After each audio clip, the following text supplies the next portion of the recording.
Ça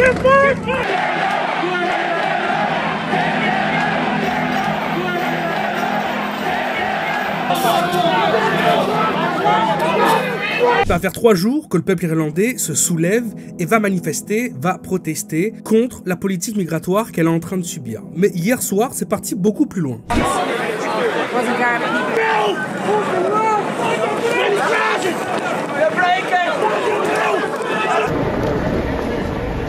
On a même vu un moment, les Irlandais, afin de pouvoir briser les murs, les barrages que la police elle avait mis en place, des Irlandais venir à cheval, comme des chevaliers, pour venir forcer le passage et se rapprocher de l'hôtel de migrants pour foutre le feu en fait.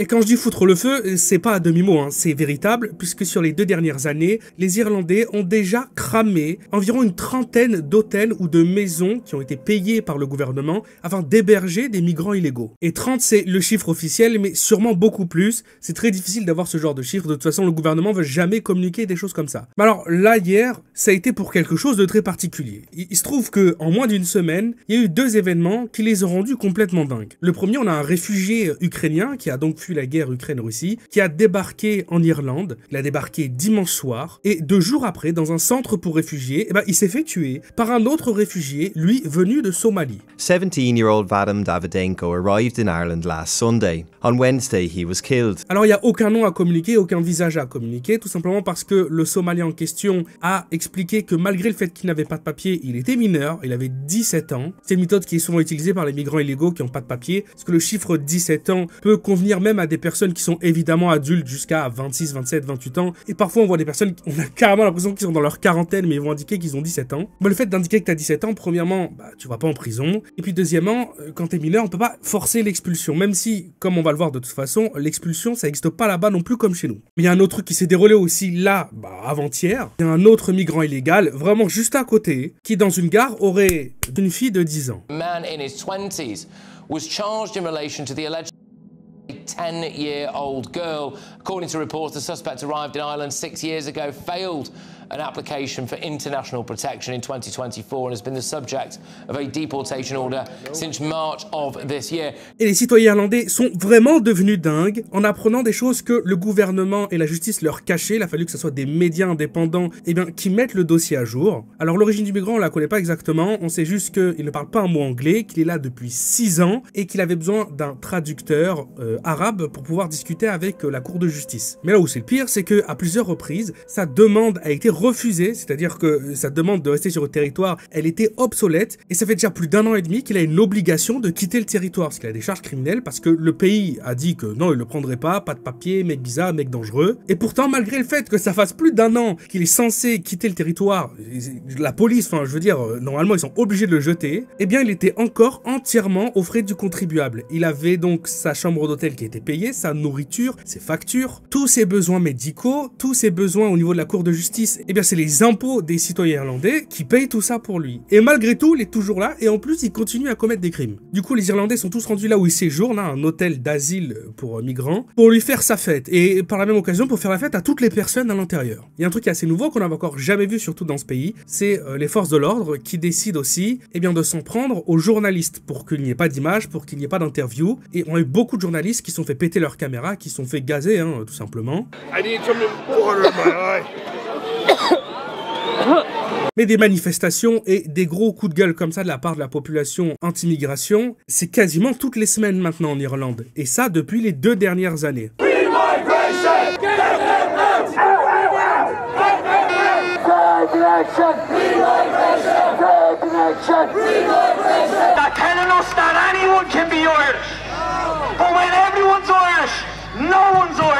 Bon, évidemment, il y a toujours un peu des contre-manifestations avec l'ultra-gauche et la gauche qui est justement pour qu'il y ait encore plus de migrants qui débarquent et arrivent sur leur territoire. Et c'est pas du tout non plus la première fois que l'Irlande elle subit des trucs vraiment tristes comme ça liés à leur vague migratoire. Et c'est aussi un petit peu ce qui a déclenché le fait que toutes ces vagues de protestations maintenant elles sont beaucoup plus violentes qu'avant. À partir de 2023 environ, c'est là où il y a eu des cas très très graves. Comme par exemple ce migrant migrant algérien qui est rentré dans une école, comme ça gratuitement pour aucune raison, et qui s'est mis à terminer toutes les personnes qui voyaient. Et c'est à ce moment-là qu'on avait vu la première manifestation qui était totalement partie en sucette, bien plus d'ailleurs que ce qui s'est passé hier soir, parce que les gens, ils en pouvaient plus. Some people decided that the best way to respond to this terrible attack was to take to the streets of Dublin, burn our city, attack its businesses, and assault our Gardaí.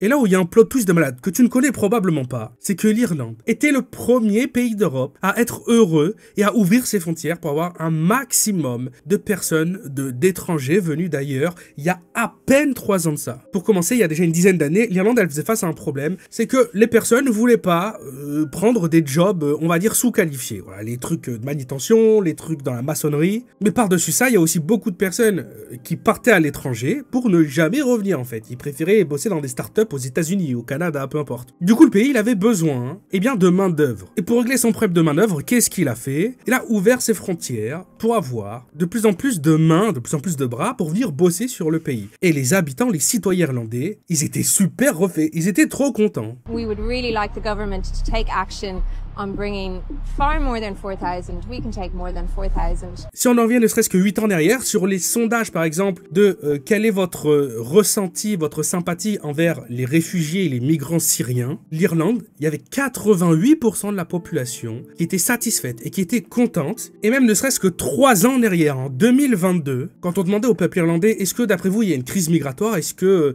cette vague de migration est un souci pour vous, 4% des Irlandais, seulement 4% des Irlandais estimaient que c'était un problème. Il y a 3 ans, 97% des Irlandais qui estimaient qu'il n'y avait aucun souci avec ça et qu'il fallait continuer à en récupérer. Il y a juste 3 ans. Et en 2023, seulement un an après une énorme vague qui est arrivée sur leur pays, c'était 1/3 de la population qui les voulait plus chez eux. Il a fallu moins d'1 an pour que de personnes à 1/3 de la population décident qu'il fallait tout de suite arrêter ça. Mais le gouvernement, évidemment, s'est pas arrêté là. Avant même de parler d'insécurité, parce que ça c'est un problème qui est extrêmement récent par rapport à l'Irlande et à sa crise migratoire, le gros souci qu'ils ont eu, c'est surtout d'un point de vue économique. Déjà, premièrement, ils se sont rendus compte qu'ils en ont trop accepté d'un coup. Ou pas accepté, je veux dire, les gens qui débarquent juste en bateau, dans des camions, dans des voitures, peu importe. Il y en a beaucoup trop qui sont arrivés d'un coup. Mais en plus de ça, ils ont accepté énormément de réfugiés de la part de l'Ukraine. Une fois que le conflit, même plutôt la guerre en fait, Ukraine-Russie a débuté.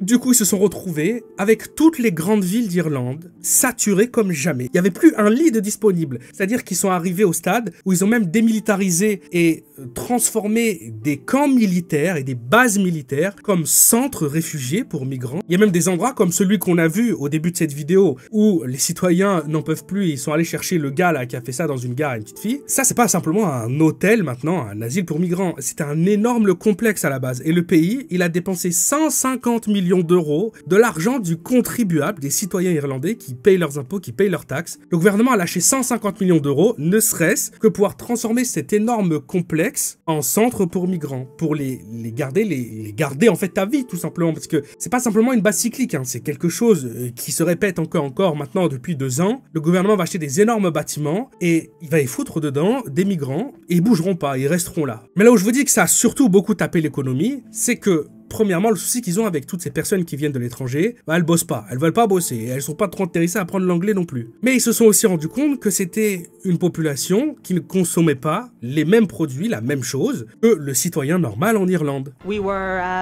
just under 1,000 people, and we got an extra 500 people just into the town itself. We have 40% of our accommodation is gone. We have the same issues. We lost all of our hotels.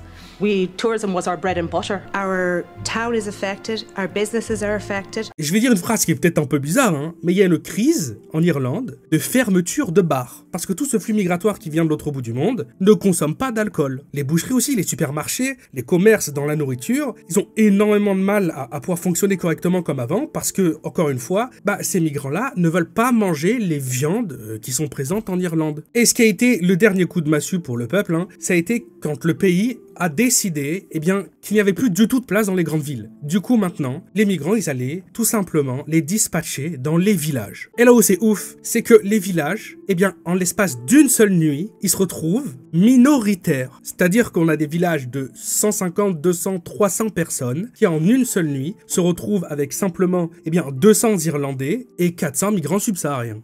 The small village of 200 people, the center of their social life, and suddenly the whole place was bought out because they just offered such a staggering number to the owner that he replaced its role in the community with a refugee camp in this 5-star luxury. And suddenly 240 migrants moved into a village of 200 people.